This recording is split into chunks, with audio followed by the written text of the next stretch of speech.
भारतीय स्वतंत्रता के 75वें वर्ष पर प्रारंभ हुए अमृत महोत्सव पर समुत्कर्ष समिति द्वारा आयोजित व्याख्यान श्रृंखला यह गाथा है बलिदानों की में हमें आज माननीय ओम प्रकाश जी भाई साहब का मार्गदर्शन प्राप्त होने वाला है। आदरणीय ओम जी भाई साहब हम सभी के सुपरिचित हैं। पूर्व में समुत्कर्ष समिति द्वारा आहूत विभिन्न व्याख्यान मालाओं में और अन्य अवसरों पर हम सभी को आपका सांस्कृतिक परक जीवन मूल्य संवर्धक पाठ्य प्राप्त होता रहा है। मैं आज के इस पुनीत अवसर पर मान्यवर भाई साहब से निवेदन करूंगी कि वे हमें प्रबोधन प्रदान करावें। शिक्षा की अलख जगाने के लिए एक छोटी सी बच्ची का बलिदान, एक अध्यापक का बलिदान, मरण स्वीकृत है, पर जीवन अगर है तो उसमें धर्म ही स्वीकृत। ये क्रांतिकारी आंदोलन भारत माता की गुलामी की बेड़ियों को तोड़ने का काम नहीं है, बल्कि भारत माता को विश्व गुरु के सिंहासन पर बिठा करके विश्व के सम्मुख शांति का, सहयोग का, समन्वय का एक नया दृष्टिकोण देकर के एक नए जीवन का संदेश।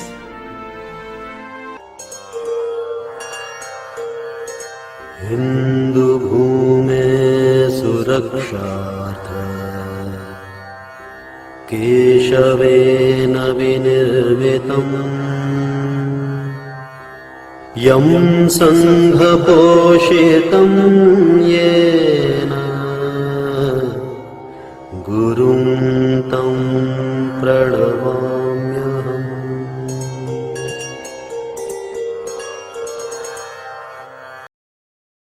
नमस्कार। समुत्कर्ष व्याख्यान श्रृंखला ये गाथा है बलिदानों की। मैं आप सब देवियों और सज्जनों का हार्दिक स्वागत है। पिछले एपिसोड में हमने केसरी सिंह बारट, जोरावर सिंह बारट, प्रताप सिंह बारट, बारट त्रिमूर्ति का देश के लिए सर्वस्व समर्पण बलिदान, इस विषय में गाथा सुनी थी। पूरे देश भर के इस क्रांतिकारी आंदोलन में मैंने केसरी सिंह बारट के नाम के साथ गोपाल सिंह खरवा का भी नाम लिया था। उत्तर प्रदेश के एक भूप सिंह जो फिरोजपुर षड्यंत्र कांड में फरारी काट रहे थे, वो गोपाल सिंह खरवा के पास में आ गए। 1915 में रास बिहारी बोस ने एक बड़ा जबरदस्त प्लान किया। पूरे देश भर की सैनिक छावनियों में भी संपर्क करना, लोगों के पास में भी जाना। जैसे 1857 क्रांति समर था, ठीक उसी भांति एक सशस्त्र विरोध किया जाए। तैयारियां शुरू हो गई। यहां राजस्थान में गोपाल सिंह खरवा और ये भूप सिंह, इन्होंने इसकी तैयारी की। आप आश्चर्य करेंगे, उस कालखंड में इन लोगों ने मिलकर के 30,000 बंदूकें, शस्त्र एकत्रित कर लिए थे। दुर्योग कहना चाहिए, अंग्रेजों ने पहले से ही सजगता दिखा करके अपने गुप्तचरों के द्वारा टोह लेकर के इस षड्यंत्र को भांप लिया और उन्होंने छोटे छोटे टुकड़ों में गिरफ्तारियां शुरू करके जन्मने से पहले ही भ्रूण हत्या इस आंदोलन की कर दी। 21 फरवरी 1915 को यह शुरू होने वाला था। गोपाल सिंह खरवा, भूप सिंह गिरफ्तार हुए, टाडगढ़ जेल में रखा गया। भूप सिंह तो पुलिस की आंखों में धूल झोंक करके भाग गए और बाद में आप सब लोगों ने एक बड़ा जबरदस्त काम जिन्होंने किया, बिजोलिया किसान आंदोलन, जिसका नेतृत्व किया, जिसके सूत्रधार थे विजय सिंह पथिक, ये वही भूप सिंह। बाद में उन्होंने नाम बदल करके और वहां किसानों के आंदोलन के द्वारा क्रांतिकारी आंदोलन की गतिविधियों को बल प्रदान किया। एक बड़ी विशेष बात जो हम सब लोगों के लिए नई होगी, जलियांवाला बाग कांड हुआ, उसकी पर्याप्त प्रसिद्धि है इतिहास में, पर इतिहास जिन महत्वपूर्ण घटनाओं को खा गया अथवा खो दिया, आज उसको मैं आपके सामने रख रहा हूं। ये जो महाराणा प्रताप हुए, मेवाड़ का राज चिन्ह अगर आप देखेंगे तो एक और राजपूत सैनिक, एक और भील सैनिक है। महाराणा प्रताप ने जो स्वतंत्रता का संग्राम किया, उस स्वतंत्रता के संग्राम में 8 वर्षों के संघर्ष में जिन भीलों ने कंधे से कंधा मिलाकर के काम किया, वो उन भीलों की इस क्रांतिकारी आंदोलन में भी बहुत बड़ी भूमिका रही है। ये जो जनजाति वीर है, ये भील है, गरासिया है, मीणा है, ये विविध उपनामों से जो जाने जाते हैं, जो आदिवासी हैं, इन्होंने अपने इस देश के लिए, अपने धर्म के लिए, इस स्वतंत्रता की महाअग्नि में अपने आप को किस तरीके से आहुत किया, अपनी कैसी कैसी आहुतियां दी है, उसके कुछ चंद उदाहरण मैं आपके सामने रख रहा हूं। अपने उदयपुर में झाड़ोल की तरफ जब अपन जाते हैं तो रामपुरा चौराया आता है। उस चौराहे पर एक महापुरुष की मूर्ति लगी हुई है, स्वतंत्रता सेनानी मोतीलाल तेजावत। मूर्ति देखिए, जनजाति क्षेत्र में भीलों के उत्थान के लिए काम किया है, पर वास्तव में उनका काम क्या है सुनिए, आप भी चौंक जाएंगे। राज्य सरकारों के द्वारा, अंग्रेजों के द्वारा ये जो भीलों से बेट बेगार ली जाती थी, उनके ऊपर अन्याय अत्याचार किए जाते थे, विलायती पठान मुसलमानों को आगे करके, इनको कर्ज दे करके, कर्ज में डुबो करके, ब्याज दर ब्याज बढ़ा करके, इनकी संपत्तियों को नीलाम करके, इनको खुद को बिकवा करके जीवन भर इनका शोषण करने का जो षड्यंत्र इस पूरे वनवासी क्षेत्र में चलता था, उसके खिलाफ इस मोतीलाल तेजावत नामक व्यक्ति ने कार्य किया। 1883 में ये कोलियारी गांव झाड़ोल फलासिया के पास, वहां जन्म हुआ। अच्छे पढ़े लिखे, नौकरी की, पर भीलों के ऊपर ये अत्याचार सहन नहीं कर पाए, त्यागपत्र देकर के उनके संगठन के काम में लग गए। उदयपुर जिला, सिरोही, जालोर का कुछ हिस्सा, माउंट आबू, गुजरात, विजयनगर, ईडर, यहां तक इनके इस संगठन का प्रभाव पड़ने लगा। सुसंगठित प्रयास किया इन्होंने। एक बहुत बड़ा सम्मेलन इन्होंने 1921 में किया। ईडर के पास एक नीमड़ा, विजयनगर राज्य में नीमड़ा गांव है, उस गांव के अंदर इन्होंने जनजाति भीलों का एक बड़ा सम्मेलन किया। आसपास के ये जितने राज्य थे, इनको ये मालूम पड़ा और उनको लगा कि अगर भील जागृत हो गए, शिक्षित हो गए, सचेत हो गए, तो हम बेट बेगार किन से लेंगे, हमारे सारे काम अवरुद्ध हो जाएंगे। षड्यंत्र रचा, अपनी अपनी सेनाएं भेजी।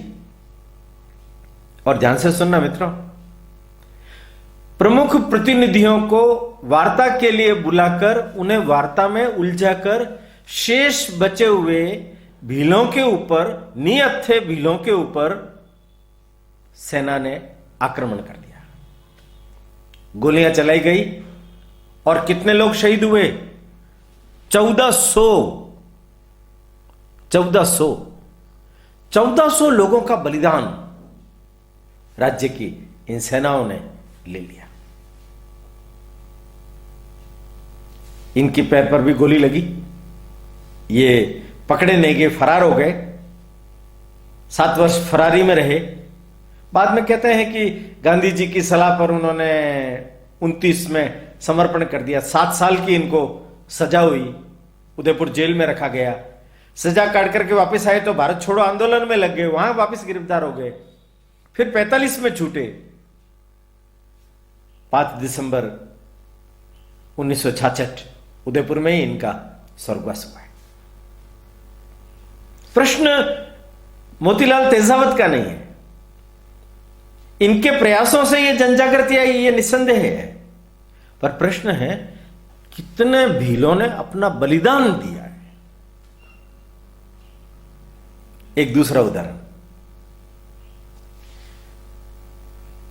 डूंगरपुर बांसवाड़ा क्षेत्र का एक बड़ा ही महत्वपूर्ण नाम जो इतिहास में अभी तक भी अछूता ही है, गोविंद गुरु। गोविंद गुरु, आप डूंगरपुर जाएंगे तो डूंगरपुर से 45 किलोमीटर दूर एक धम्बोला गांव है बड़ा। उस धम्बोला से और अंदर इंटीरियर में जाना पड़ता है, 8 किलोमीटर अंदर बांसिया गांव है। वहां एक दंपति रहते थे, बेछणगेर और कमली। उनके संतान नहीं थी, वो रुणीचा फेरी लगा के आए, रामदेव जी की कृपा हुई, संतान हुई।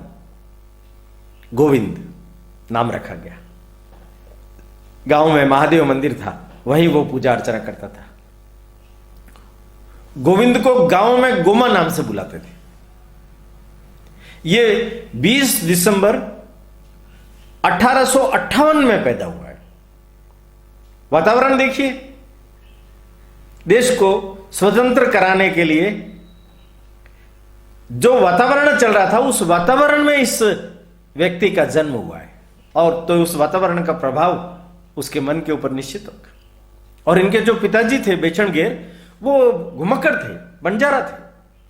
इस कारण से देश की सारी खबरें उनको रहती थी। उनका मनमानस, उसका प्रभाव बच्चे पर आना था। और बच्चे के विकास में जिन लोगों का योगदान रहा, उनमें से एक प्रमुख है बूंदी 10 नामी अखाड़े के प्रमुख राजगिरी जी महाराज। वो इनके गांव में आए थे। इनको देख करके इसने बोला कि आप मुझे अपना शिष्य बना लीजिए और मुझे बताइए मैं इस जनजाति लोगों के लिए, भील लोगों के लिए मैं क्या काम करूं। वो अपने पास में उसको लेकर के गए। बूंदी 3 साल अपने पास रखा। वैद्यकीय चिकित्सा कैसे की जाती है ये सिखाया, योग चिकित्सा कैसे की जाती है ये सिखाया, प्राणायाम सिखाया, अपने शास्त्रों के बारे में, धर्म ग्रंथों के बारे में, रामायण महाभारत के बारे में जानकारी दी। एक पूर्ण प्रशिक्षित युवक सन्यास की अवधारणा लेकर के, मैं तो सन्यासी बनूंगा, समाज के लिए ही काम करूंगा, वापिस अपने गांव आ गया। मां कमली ने देखा, लंबी जटाएं, घुंघराले बाल, भगवा कुर्ता, अरे ये जोगियों जैसा क्या वेश बना लिया रे तूने, क्या साधु बनेगा। पिता ने हंस करके कहा, कोई चिंता मत कर, इसकी शादी कर देते हैं। शादी हो गई। राजगिरी जी ने एक संकेत किया था, उदयपुर में दयानंद सरस्वती आने वाले हैं। उसने समाचार रखे। जब मालूम पड़ा कि उदयपुर में नवलखा महल में दयानंद सरस्वती जी आ गए हैं सत्यार्थ प्रकाश का संपादन करने के लिए, तब ये सपत्नीक वहां गया। 2 महीने नवलखा महल में ये भी रहे। उनसे बातचीत हुई। आर्य समाज का, उसकी शिक्षाओं का प्रभाव गोविंद के ऊपर रहा। और ये गोविंद दयानंद सरस्वती जी से मूल शिक्षा ली कि लोगों के जीवन में जब तक परिवर्तन नहीं आएगा, लोग सन्मार्ग पर नहीं आएंगे, लोग कुरीतियां नहीं छोड़ेंगे, तब तक लोगों का कल्याण नहीं होगा।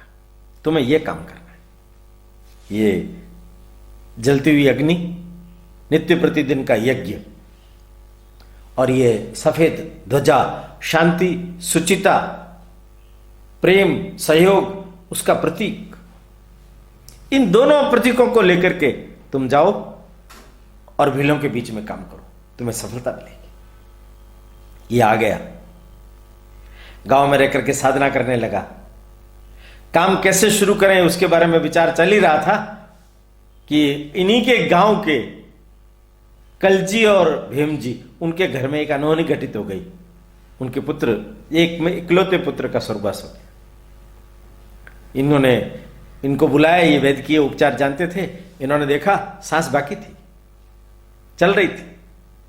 इन्होंने दवा दारू दी, वो बालक जिंदा हो गया। उन्होंने सोचा कि इन्होंने अपनी चमत्कारिक शक्तियों से उसको जिंदा कर दिया है। एक आस्था टिक गई। परिणाम हुआ गोविंद गुरु की जय। गोविंद गुरु बन गए। ये भीम जी, कल जी उनके साथ लगने लगे। पर मुख्य काम इनका शुरू हुआ कुरिया जी, सुराता गांव के, और एक पास का संतरामपुर के पास डूंगर गांव के पूंजा जी। ये दो लोग इनके अनन्यतम सहयोगी बने, लेफ्ट और राइट हैंड। इन लोगों के माध्यम से इन्होंने अपने काम को आगे बढ़ाया। इन्होंने दृष्टिकोण दिया कि अपने को जनजाति लोगों के बीच में जाना है। गांव गांव के अंदर धुनी स्थापित करनी है। हर गांव में एक धुनी होनी चाहिए। वो धुनी, ये हमारा केंद्र होगा, वहां हवन होगा, लोग एकत्रित होंगे, वहां हम शिक्षा देंगे। एक संगठन निर्माण करना पड़ेगा। नाम रखा संप सभा। संप कहते हैं एकीकरण को, एकता, प्रेम, उसको कहते हैं हम परखो। संप सभा, उसकी स्थापना होगी। शिक्षाएं वही, शराब छोड़ो, चोरी छोड़ो, जुआ छोड़ो, कर्ज लेना बंद करो, स्वावलंबी बनो, खुद अपनी खेती करो, अपने कंधे के ऊपर ही सब प्रकार का कारोबार आधारित होना चाहिए।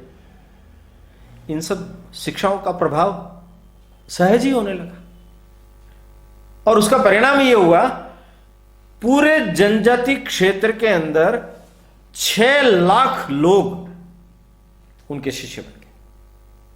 और उस कालखंड में ये देखिए, ये व्यक्ति क्या चमत्कार करता है।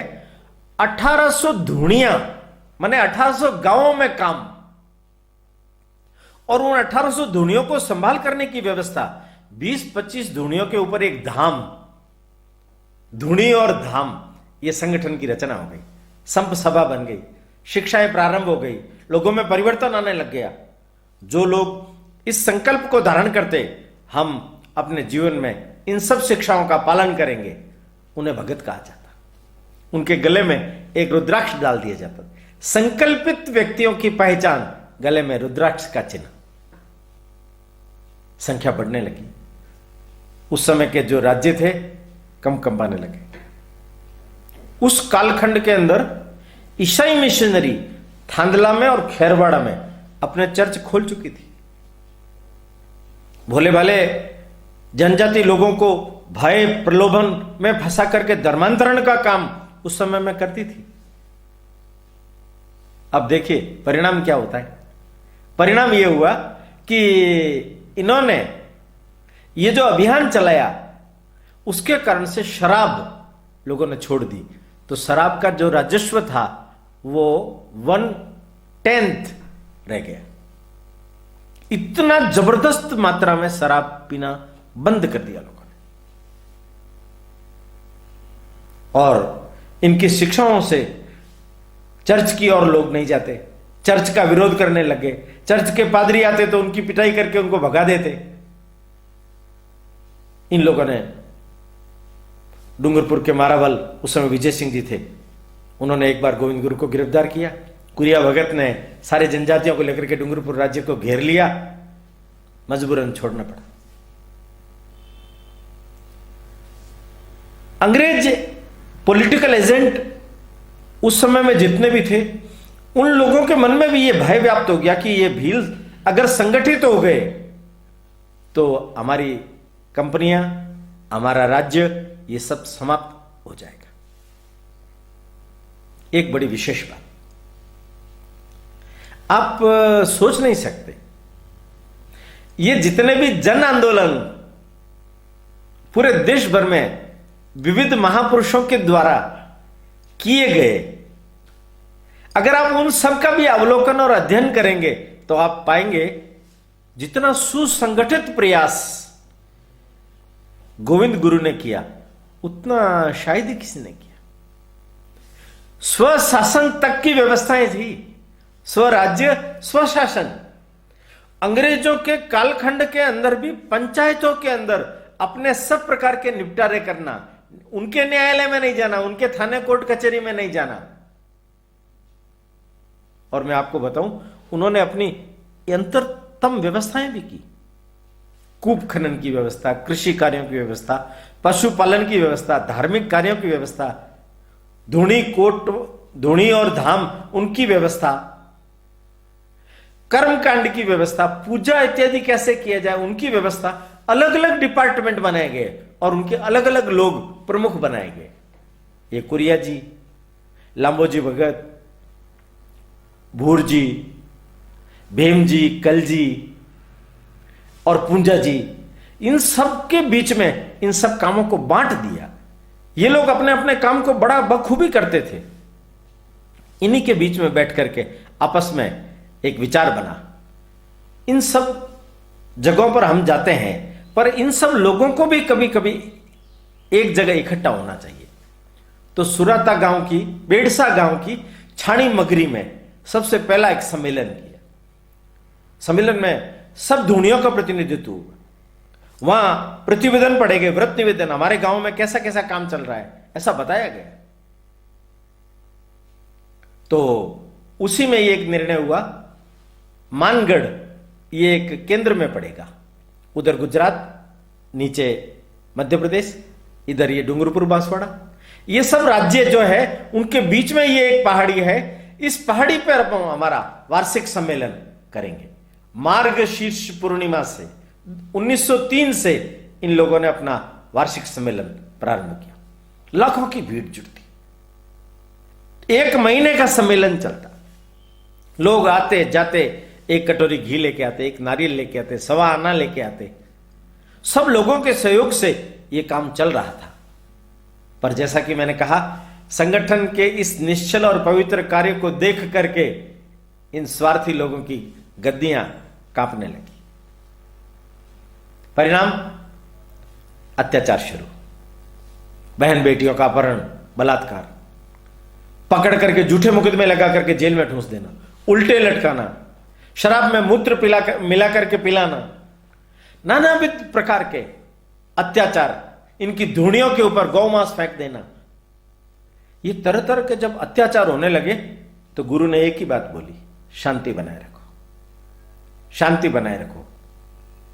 इस बीच में अकाल पड़ा, 56 का अकाल। उस अकाल में गुरु का पूरा परिवार नष्ट हो गया, अनेक परिवार नष्ट हो गए। पर संप सभा ने सेवा कार्य किए, अपनी सारी संपत्ति को लगाया, चंदा इकट्ठा किया, लोगों की सहायता की।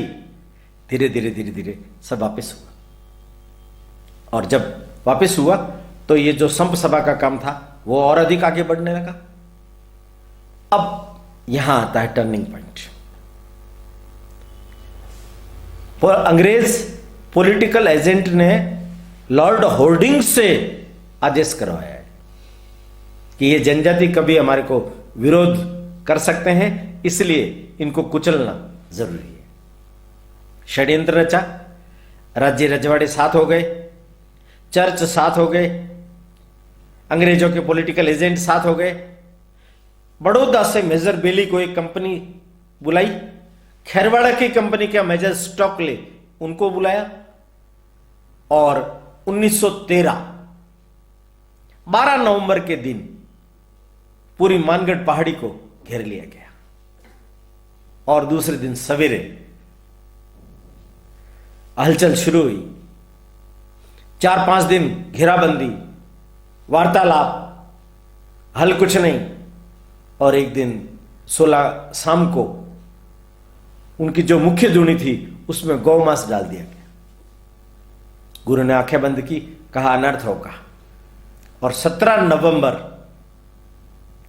नवंबर 1913 इतिहास की वो सुप्रसिद्ध घटना, जलियांवाला बाग कांड से भी बड़ी घटना, निहत्थे लोगों के ऊपर मेजर बेली और मेजर स्टॉकले ने अपनी कंपनियों के माध्यम से फायर करवाए।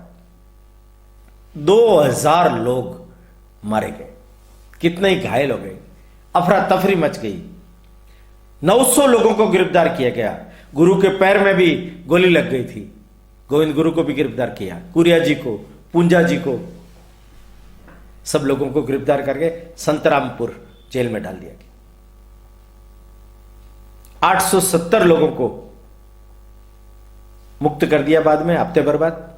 30 लोगों के ऊपर मुकदमे चले, जिनमें मुख्य ये 2 आरोपी पूंजा जी और गोविंद गुरु, इनको फांसी की सजा दी गई, बाकी को आजीवन कारावास दिया गया। ऊपर हाईकोर्ट में मुकदमा गया, वहां भील विद्रोह कर देंगे, किंतु आप देखिए इनकी शिक्षाओं का ही परिणाम था कि भीलों ने सामर्थ्य होते हुए भी एनकाउंटर नहीं किया, वरना वो कर सकते। सेनाओं को जाने ही नहीं देते, आसपास के गांव से सब लोग इकट्ठा होकर के आ जाते, शस्त्र लेकर के आ जाते, पर नहीं। इनकी शिक्षा का परिणाम, इनके कार्यों का परिणाम था। भीलों के डर से पहले इनकी सजा को आजीवन कारावास, फांसी से आजीवन कारावास में, और आजीवन कारावास से 10 वर्ष की सजा में भेजा गया। बाकी सब कुल 30 में से इन 2 को हैदराबाद जेल में 10 साल के लिए रखा गया, और बाकी सबको 3-3 साल की सजा देकर के मुक्त कर दिया। वहां से यह होकर के आए, प्रथम विश्व युद्ध के कारण से जल्दी छोड़ दिया गया। 19 में रिहा हो गए। रिहा होकर के वापस आए, ईडर में नजरबंद कर दिया उसको, पूंजा को उनके गांव डूंगर में नजरबंद कर दिया। बाद का कालखंड सेवा कार्यों में बीता। एक बार और 3 साल के लिए गिरफ्तार किया गया, फिर छोड़ा गया, फिर बाद में आकर के फिर वापस काम शुरू कर दिया गया। दाहोद, जालोद, वहां उसके पास में लीमड़ी करके स्थान है, उसके पास कंबोई करके एक स्थान पर इन्होंने अपना अंतिम रूप से केंद्र बनाया। अपने परिवार सहित ये वहीं रहने लगे। ठक्कर बापा ने भी कहा मेरे साथ में काम करो, 1 साल उनके साथ में भी काम किया। वल्लभ भाई पटेल भी इनके आश्रम पर आए हुए थे। भीलों की सेवा में अपने संपूर्ण जीवन को लगाते हुए, उनके शिक्षा के लिए, उनके आर्थिक उन्नयन के लिए अपना जीवन खपाते हुए, पैर का घाव भरा नहीं, खराब होता गया, इलाज कराया, ठीक नहीं हुआ, अंततः गत्वा देवगमन। 30 अक्टूबर 1931 को कंबोई, जो उन्होंने अंतिम केंद्र बनाया था, वहां उनका स्वर्गवास हो गया। आप देखिए, राष्ट्र की स्वतंत्रता के लिए, देश के उत्थान के लिए, इस गरीब निरीह जनजाति भीलों के लिए अपने जीवन की बाजी लगा देने वाले, और भीलों का कितना अपूर्व बलिदान। ये मैंने जो 2 घटनाएं बताई, जो जलियांवाला बाग कांड के समकक्ष नहीं, उससे भी बड़ी घटनाएं हैं। स्वतंत्रता के इस महायज्ञ में भीलों की ये आहुतियां हमेशा हमेशा के लिए स्वर्णिम अक्षरों में लिखी जाएगी और याद की जाएगी। उससे प्रेरणा लेकर के लोग अपने जीवन को आगे बढ़ाएंगे। और एक अंतिम दृष्टांत इसी प्रकार का, यही डूंगरपुर जिला। भील शिक्षित ना हो जाए इसलिए शिक्षालय बंद करवा लिए गए, स्कूल बंद करवा दिए गए। देखिए आप विडंबना। शिक्षित होंगे तो अपना अधिकार मांगेंगे, जागरूक हो जाएंगे, तो अशिक्षित ही रखना चाहिए। परिणाम जगह जगह पर स्कूलें बंद करवाई जाने लगी। एक अध्यापक थे नाना भाई, डूंगरपुर के पास में, उन्होंने अपनी स्कूल बंद नहीं की, मजिस्ट्रेट के कहने पर भी बंद नहीं की। उन्होंने कहा ये मेरा जीवन का लक्ष्य है कि मैं इन लोगों को शिक्षित करूं। पुलिस ने उनकी हैकड़ी दूर करने के लिए उनको और सेंगा भाई को पकड़ा, रस्सी से बांधा और जीप के पीछे बांध करके और उनको घसीटते हुए ले जाने लगे। गांव की एक छोटी सी लड़की 14 साल की काली बाई, उसने उसको देखा, वो घास काट रही थी। वो देख करके कहने लगा, अरे मेरे गुरुजी को कहां ले जा रहे हो? दांतरी लेकर के वो पीछे भागी और उसने उस रस्सी को काट दिया। वहां पुलिस साथ थी, फायर इस पर गोली चलाई, नाना भाई पर गोली चलाई। नाना भाई और काली बाई बलिदान हो गए। सेंगा भाई अस्पताल ले गए, इलाज चला, वो बच गए। इनके साथ की और कई लड़कियां घायल हो गई थी, उनको फिर बाद में चिकित्सा देकर के ठीक किया गया। पर शिक्षा की अलख जगाने के लिए एक छोटी सी बच्ची का बलिदान, एक अध्यापक का बलिदान। मरण स्वीकृत है, पर जीवन अगर है तो उसमें धर्म ही स्वीकृत है। कैसा अद्भुत काम है, कैसे लोग हैं, किस तरीके की अपने कर्तव्य का जागरण करके और काम में लगे हुए हैं। ये जो क्रांतिकारी आंदोलन है, केवल क्रांतिकारी आंदोलन नहीं है। ये क्रांतिकारी आंदोलन भारत माता की गुलामी की बेड़ियों को तोड़ने का काम नहीं है, बल्कि भारत माता को विश्व गुरु के सिंहासन पर बिठा करके विश्व के सम्मुख शांति का, सहयोग का, समन्वय का एक नया दृष्टिकोण देकर के एक नए जीवन का संदेश है। ये संक्रांति का आंदोलन है। हमारे देश में ऐसे एक नहीं, अनेक अनेक आंदोलन हुए हैं। आप गहराई में जाएंगे, जगह जगह पर जाएंगे, तो आपको ये सब एक दृष्टिपथ बन करके आपके मार्ग को भी प्रकाशित करेंगे। आइए इन सब अनाम उत्सर्ग हुए वीरों को हम सब अपनी पुष्पांजलि, श्रद्धांजलि अर्पित करें और प्रेरणा लें कि जिस प्रकार से भारत माता के लिए इन लोगों ने अपने जीवन को न्यौछावर किया, हम भी इस भारत माता के लिए अपने जीवन को जिएंगे। जय भारती, जय मां, जय गोविंद गुरु। आप सभी का समुत्कर्ष समिति के प्रति यही स्नेह और आत्मीय भाव बना रहे। धन्यवाद।